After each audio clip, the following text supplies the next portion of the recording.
రాసిన మొదటి పత్రిక. యేసుక్రీస్తు, క్రీస్తు అను శబ్దమునకు అభిషిక్తుడని అర్థము.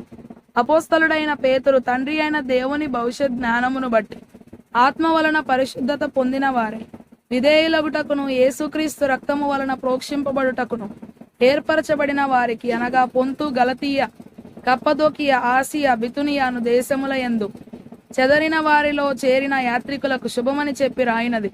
మీకు కృపయు సమాధానమును విస్తరిల్లును గాక. మన ప్రభువుకు యేసుక్రీస్తు తండ్రి అయిన దేవుడు స్తుతింపబడును గాక. మృతులలో నుండి యేసుక్రీస్తు తిరిగి లేచుట వలన జీవముతో కూడిన జీవము గల నిరీక్షణ మనకు కలుగునట్లు, అనగా అక్షయమైనదియు నిర్మలమైనదియు వాడబారనిదియునైన స్వాస్థ్యము మనకు కలుగునట్లు ఆయన తన విశేష కనికరము చొప్పున మనలను మరల జన్మింపజేసెను.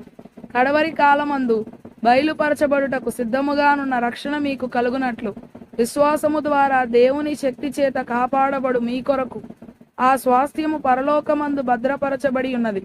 ఇందువలన మీరు మిక్కిలి ఆనందించుచున్నారు గాని అవసరమును బట్టి నానా విధములైన శోధనల చేత ప్రస్తుతమున కొంచెము కాలము మీకు దుఃఖము కలుగుచున్నది. నశించిపోవు సువర్ణము అగ్ని పరీక్ష వలన శుద్ధపరచబడుచున్నది గదా. దానికంటే అమూల్యమైన మీ విశ్వాసము ఈ శోధనల చేత పరీక్షకు నిలిచినదై యేసుక్రీస్తు ప్రత్యక్షమైనప్పుడు మీకు మెప్పును, మహిమయు, ఘనతయు కలుగుటకు కారణమగును. మీరాయనను చూడకపోయినను ఆయనను ప్రేమించుచున్నారు. ఇప్పుడు ఆయనను కన్నులార చూడకయే విశ్వసించుచు మీ విశ్వాసమునకు ఫలమును, అనగా ఆత్మరక్షణను పొందుచు చెప్పన శక్యమును మహిమాయుక్తమునైన సంతోషము గలవారై ఆనందించుచున్నారు. మీకు కలుగు ఆ కృపను గూర్చి ప్రవచించిన ప్రవక్తలు ఈ రక్షణను గూర్చి పరిశీలించుచు తమ యందున్న క్రీస్తు ఆత్మ, క్రీస్తు విషయమైన శ్రమలను గూర్చియు వాటి తరువాత కలుగబోవు మహిమలను గూర్చియు ముందుగా సాక్ష్యమిచ్చునప్పుడు ఆ ఆత్మ ఏ కాలమును ఎట్టి కాలమును సూచించుచు వచ్చెనో దానిని విచారించి పరిశోధించిరి. పరలోకము నుండి పంపబడిన పరిశుద్ధాత్మ వలన మీకు సువార్త ప్రకటించిన వారి ద్వారా మీకిప్పుడు తెలుపబడిన ఈ సంగతుల విషయమై తమ కొరకు కాదు గాని మీ కొరకే తాము పరిచర్య చేసిరను సంగతి వారికి బయలుపరచబడెను. దేవదూతలు ఈ కార్యములను తొంగి చూడగోరుచున్నారు.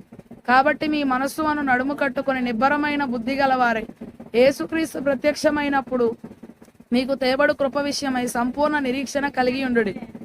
నేను పరిశుద్ధుడనై ఉన్నాను గనుక మీరును పరిశుద్ధులై ఉండుడని రాయబడి ఉన్నది.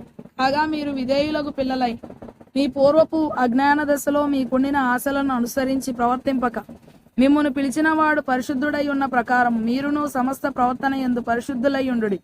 పక్షపాతము లేకుండా క్రియలను బట్టి ప్రతివారిని తీర్పు తీర్చువాడు తండ్రి అని మీరు ఆయనకు ప్రార్థన చేయుచున్నారు గనుక మీరు పరదేశులై ఉన్నంత కాలము భయముతో గడుపుడి. పితృ పారంపర్యమైన మీ వ్యర్థ ప్రవర్తనను విడిచిపెట్టునట్లుగా వెండి బంగారముల వంటి క్షయ వస్తువుల చేత మీరు విమోచింపబడలేదు గాని అమూల్యమైన రక్తము చేత, అనగా నిర్దోషమును నిష్కలంకమునకు గొర్రెపిల్ల వంటి క్రీస్తు రక్తము చేత విమోచింపబడితనని మీరు ఎరుగుదురు కదా. ఆయన జగత్తు పునాది వేయబడక మునిపే నియమింపబడిన గాని తను మృతులలో నుండి లేపి తనకు మహిమనిచ్చిన దేవుని ఎడల తన ద్వారా విశ్వాసులైన మీ నిమిత్తము కడవరి కాలముల యందు ఆయన ప్రత్యక్షపరచబడెను. కాగా మీ విశ్వాసమును నిరీక్షణయు దేవుని యందు ఉంచబడి ఉన్నవి. మీరు క్షయబీజము నుండి కాక శాశ్వతమగు జీవము గల దేవుని వాక్యమూలముగా అక్షయ బీజము నుండి పుట్టింపబడిన వారు గనుక నిష్కపటమైన సహోదర ప్రేమ కలుగునట్లు మీరు సత్యమునకు విధేయులవుట చేత మీ మనస్సులను పవిత్రపరచుకొనిన వారై ఉండి ఒకనినొకడు హృదయపూర్వకముగాను నిక్కటముగాను ప్రేమించుడి. ఏలయనగా సర్వ శరీరులు గడ్డిని పోలిన వారు, వారి అందమంతయు గడ్డి పువ్వు వలె ఉన్నది. గడ్డి ఎండును, దాని పువ్వును రాలును, అయితే ప్రభు వాక్యం ఎల్లప్పుడూ నిలుచును. మీకు ప్రకటింపబడిన సువార్త ఈ వాక్యమే.